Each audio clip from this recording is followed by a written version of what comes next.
Daniel Siad, a model scout who reportedly connected a number of young women to Jeffrey Epstein, was found dead this week in a house near Paris.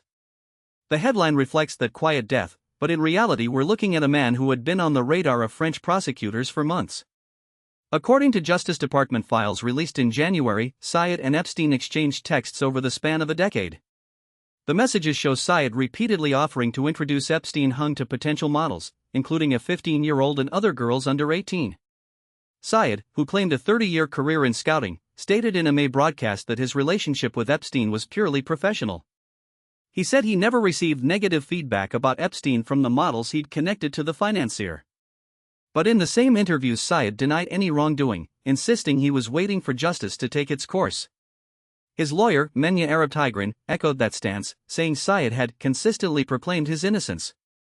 The local prosecutor's office announced on Wednesday that Siad's body was discovered on Monday in Colombes, a northwestern suburb of Paris.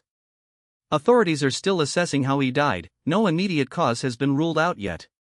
Despite his death, the investigation will continue, the chief Paris prosecutor Laure Becquieu said, to identify all individuals who may be implicated. She noted that the inquiry had already identified or been contacted by 24 women who are either victims or witnesses of incidents likely committed by Siad or others tied to him, and that 16 of those women had already been spoken to. A separate complaint that hit the headlines this year adds another layer. A Swedish former raids, Ebba P. Karlsson, accused Siad of sexual assault. She alleges that in 1990 he raped her in a pool house on the French Riviera. Siad replied in the May interview that he had never committed rape. The case was introduced through a website run by a survivor testimony platform.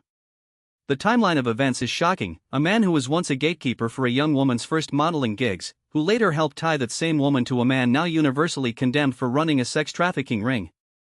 Siad's death at the end of a life tangled with such controversies leaves questions unanswered. Officials are still investigating the cause of death, and the fallout from the Epstein investigation may continue even after his passing.